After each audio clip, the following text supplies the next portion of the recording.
Welcome back to the Chattable podcast, where enrich vocabulary and speak English with pride.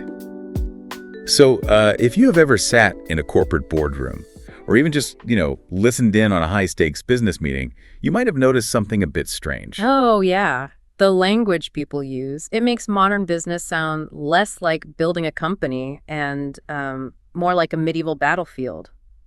Or maybe a dangerous 19th century survival camp. Right.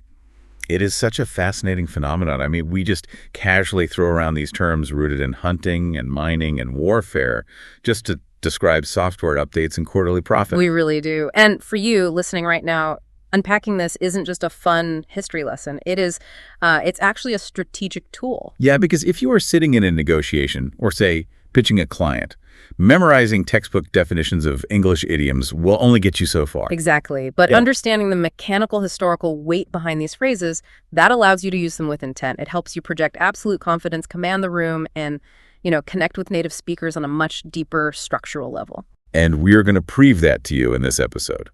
We are diving into 10 very specific English expressions. But rather than just walking through a random list, we are going to trace a single high-stakes narrative. Right. We're going to follow the complete life cycle of a small startup company taking on a massive corporate giant. Because, every great business story begins with a massive, almost mathematically impossible challenge. There is a towering obstacle, and the asymmetry between the two competitors is the focal point. Yeah, like when you are launching a product with almost no money, and you're trying to unseat a massive monopoly, the business world will universally label this a David versus Goliath situation. They absolutely will. Okay, let's unpack this, because the phrase is thrown around so often in sports and business that we kind of forget the actual mechanics of the original biblical story. Right, the actual historical context of it. Yeah. It comes from the ancient account of David, a young shepherd, stepping onto a battlefield to fight Goliath, who was a heavily armored giant warrior. Goliath has the bronze armor, the massive sword, and the institutional backing. And David just has a sling and a stone. Exactly, just a sling and a stone. So look at the underlying mechanism there. It is not just about small versus big. It is about agility versus legacy infrastructure. Well, that's a good way to put it. Right. In the original story, David wins because he doesn't try to fight the giant in hand-to-hand combat. He uses a completely different technology. A projectile weapon. Exactly. A projectile weapon to completely bypass the heavy armor. So, applied to our modern startup narrative, the David versus Goliath dynamic is about fundamentally changing the rules of engagement. Imagine a tiny two-person software team working out of a garage. Right. They launch an app to compete with a multi-billion-dollar tech monopoly.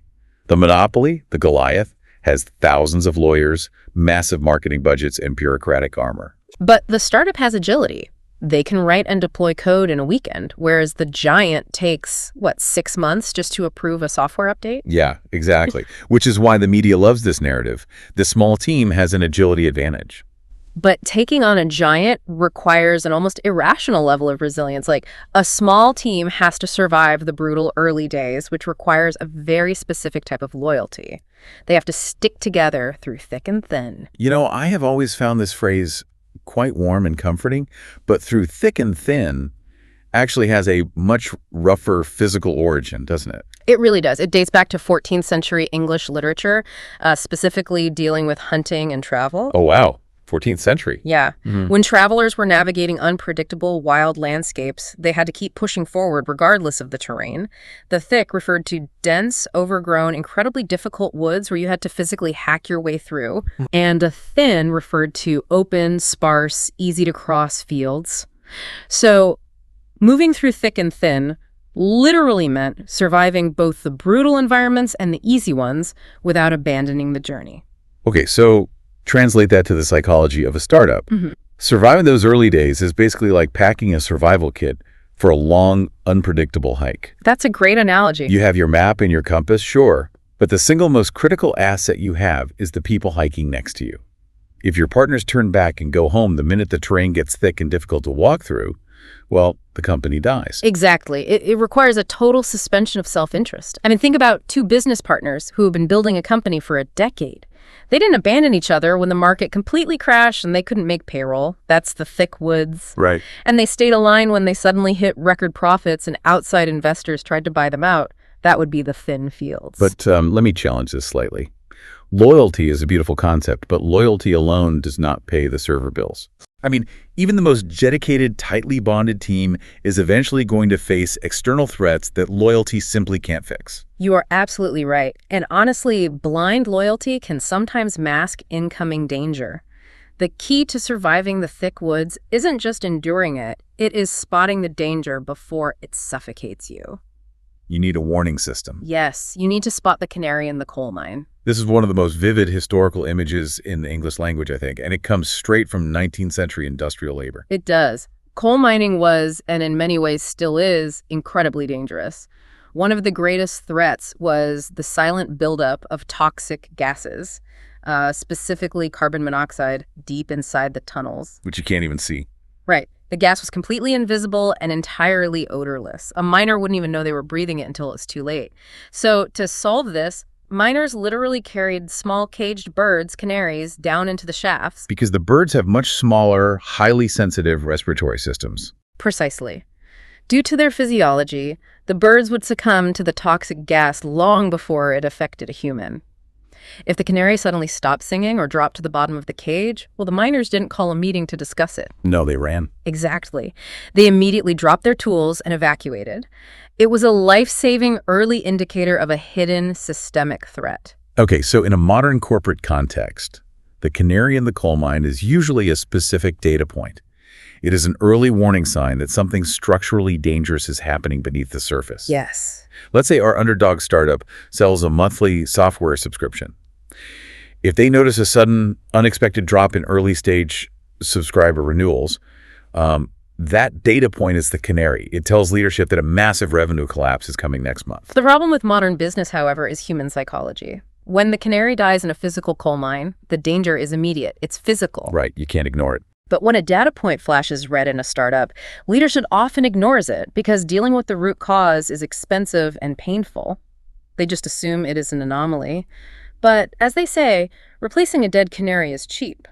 Rebuilding a collapsed mine is impossible. And when leadership ignores that early warning sign, the consequences inevitably become financial.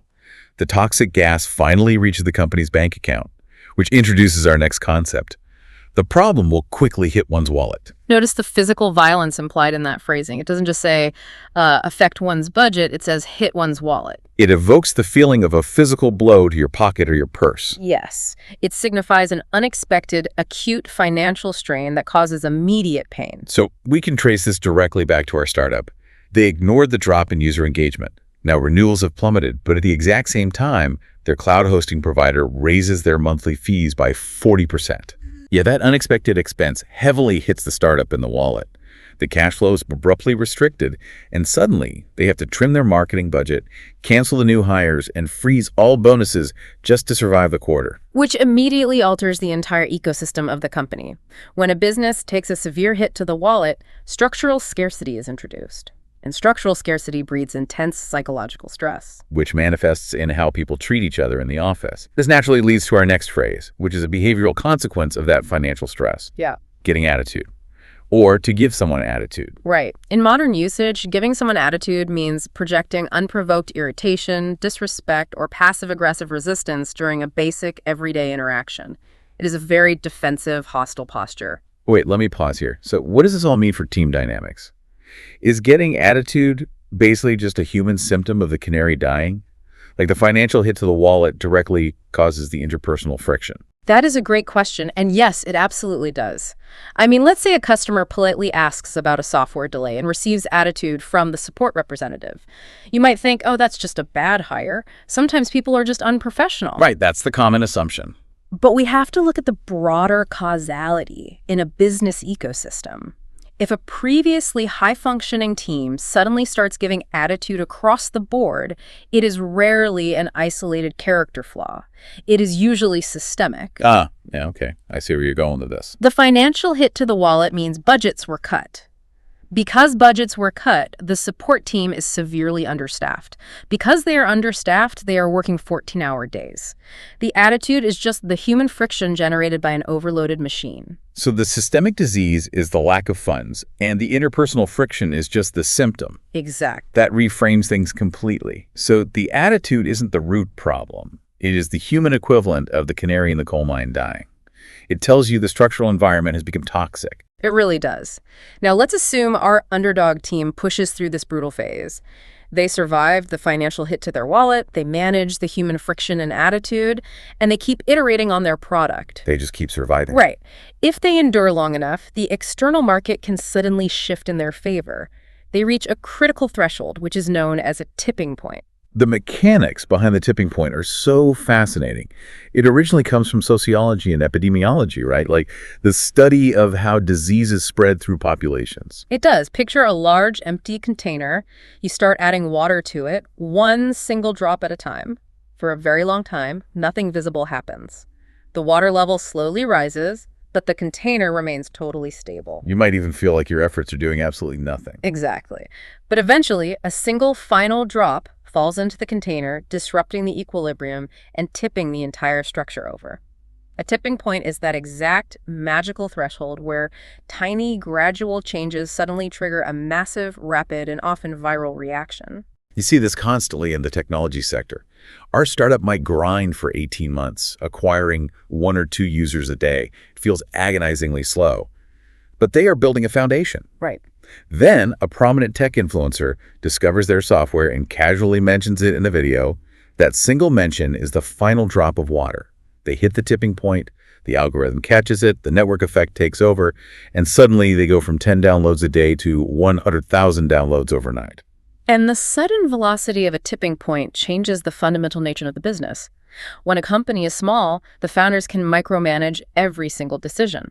But when a viral boom occurs, chaos ensues. Yeah, leadership can no longer oversee every line of code or every customer interaction. They are forced to let go. They must trust their talent to operate independently. Which brings us to a phrase that captures this necessary leap of faith: left to one's own devices. I use this phrase constantly, usually to mean leaving someone alone to do their work. But the word devices here always confuse me. Are we talking about laptops and smartphones? Not at all. We have to rewind to the 16th century to understand the original meaning. Oh, wow, the 1500s. Yeah. In the 1500s, the word device did not mean a piece of technology.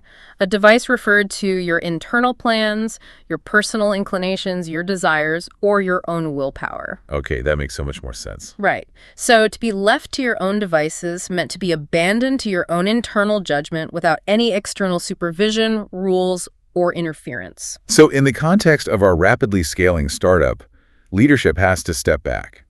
Imagine they have a brilliant senior developer. Before the tipping point, the founders were looking over his shoulder, approving every change. Now they can't. Exactly. Now the servers are melting down from all the new traffic. The founders have to leave that developer to his own devices. He works alone over the weekend, relies entirely on his own internal expertise, and completely redesigns the database architecture, doubling the system performance. He is operating entirely on his own intellectual inclinations. Here's where it gets really interesting. I think of this like a high-end culinary kitchen. Leaving a highly skilled professional to their own devices is like giving a master chef a kitchen full of raw ingredients, closing the door and walking away. You don't stand next to the chef telling them how much salt to add to the sauce. Exactly, because if you micromanage them, you ruin the dish. But it requires immense trust. You have to believe that their internal device, their years of training, their palate, their vision, will result in a masterpiece rather than a massive mess. It is terrifying, but it is the only way a company can scale beyond the limitations of its founders. So true. However, rapid growth and independent innovation eventually force a company's leadership to face complex, undeniable realities. The bigger you get, the more expensive your mistakes become. Which brings us to the final act of our narrative, making the bold choices and finalizing their path forward. Right. As a company matures, leaders must frequently come to terms with hard truths. Come to terms with. This phrase carries a lot of psychological weight. It feels very heavy and deliberate. The weight stems from its historical origins in legal and diplomatic negotiations. When opposing armies or hostile legal parties finally ended a conflict, they had to sit down and agree on the specific terms of a peace treaty or a contract. It was a formal surrender or a compromise? Exactly. And over time, the phrase evolved into a psychological concept.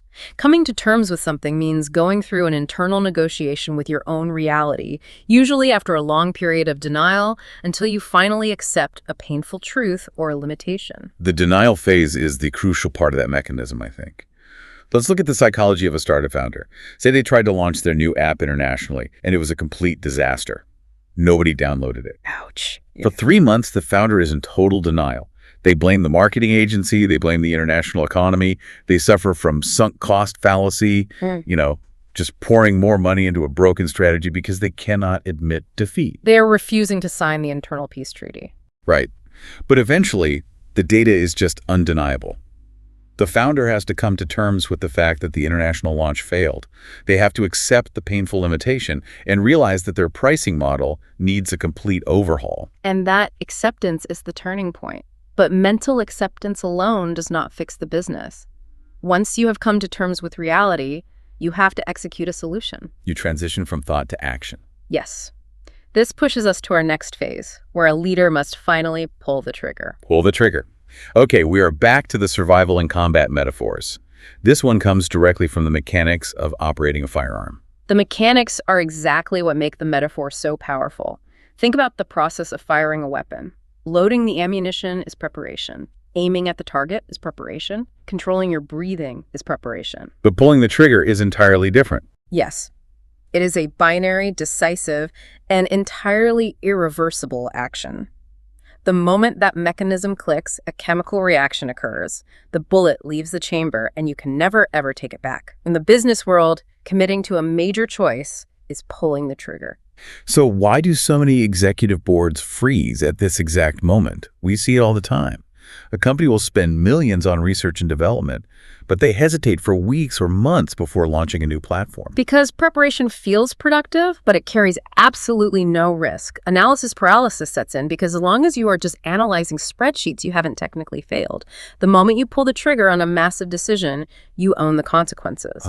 So take our startup's executive board. They have been terrified of making another mistake after the international launch failed. They have spent weeks analyzing risks, debating legalities, staring at projections. Right. Finally, the CEO has to step in and say, look, the aiming phase is over. We have to deploy the new platform today. It is time to pull the trigger. Taking that decisive, irreversible action is the only way to break the paralysis. And once that action is taken and the dust finally settles, a company can finally find closure on the issue. This brings us to the very end of our journey and the final resolution. The issue is finally put to bed. Put to bed. After all the combat, hunting, and mining metaphors, this phrase sounds incredibly peaceful. It is deeply peaceful, and it actually carries two very distinct historical origins. Oh, really? Yeah. The most intuitive origin is parenting. It's the exhausting but ultimately relieving routine of finally putting a hyperactive child to sleep so the house can be quiet and orderly. But the phrase also has a fascinating origin in the physical newspaper printing industry. Oh, I love how physical the old printing presses were. They were massive industrial machines. In the era of physical type, editors would arrange heavy metal letter blocks on a large flat surface known as the press bed. They would argue over headlines, swap out stories, and make endless revisions. But eventually, the deadline arrived. They had to physically lock those metal plates down onto the press bed so the machine could start printing. Once it was locked, no more changes could be made. The paper was finalized. They had literally put the paper to bed. That is so cool. And today, the phrase means resolving an issue completely. That printing press mechanic perfectly captures the relief of finalizing a major business deal. It really does. Imagine our startup founders have been arguing with an opposing legal team for months over the exact details of a contract. It has been an exhausting, chaotic process of endless back-and-forth negotiations. Finally, both legal teams sign the paperwork. The metal plates are locked in, the terms are finalized, and they can finally put the issue to bed. What's fascinating here is if you look closely at these final three phrases, you will notice an incredible psychological evolution of human action. Let's trace that out, because the progression is very clear. First, you face a reality you don't want to accept. You have to mentally negotiate with it until you come to terms with the truth. Second, you move from mental acceptance to physical execution. You take a decisive, irreversible, real-world action. You pull the trigger. Right. And finally, because you took that action, the chaos ends. You achieve finality, peace, and closure. You put it to bed. It is the entire life cycle of human decision-making beautifully embedded in our everyday language. It is staggering when you look at it from that macro perspective. The language we use without even thinking about it carries centuries of human struggle. We've taken quite a historical journey in this episode. We really have. I mean, we started by examining ancient biblical combat technology in a David versus Goliath battle. We trudged through 14th century hunting terrains, moving through thick and thin woods. We stood alongside 19th century industrial miners, watching a canary in a coal mine to avoid toxic gas, and we ended up locking heavy metal plates onto a newspaper press bed. These 10 phrases seamlessly construct the modern life cycle of a business challenge. They absolutely do. And for you listening to this, the goal is application. The next time you are sitting in a strategy meeting or just chatting with a colleague about a project, try deploying one of these expressions. Yeah, put them to use. If you notice a strange data point in your sales metrics, don't just call it an anomaly. Suggest that it might be a canary in the coal mine. Tell your team it is time to pull the trigger on a delayed project. By using these idioms with an understanding of their deep mechanical origins, your English will sound incredibly natural, commanding, and rich with context. You stop reciting vocabulary and you start speaking the cultural language of business. Before we sign off, I want to leave you with one final thought to ponder. Notice how almost all of these powerful modern business idioms originate from intense physical survival, manual labor, or combat. We talk about mining for coal, hunting in the unpredictable woods, shooting firearms, and manually printing papers on heavy presses. It makes you wonder, in our current era of digital worlds, cloud computing and remote work, what physical metaphors might we be inventing today that people will still be using 500 years from now? That is a brilliant concept to explore. The language is always evolving. Thank you so much for joining us for this episode's deep dive. Keep examining the mechanics of the words you use, keep speaking with pride, and we will catch you next time.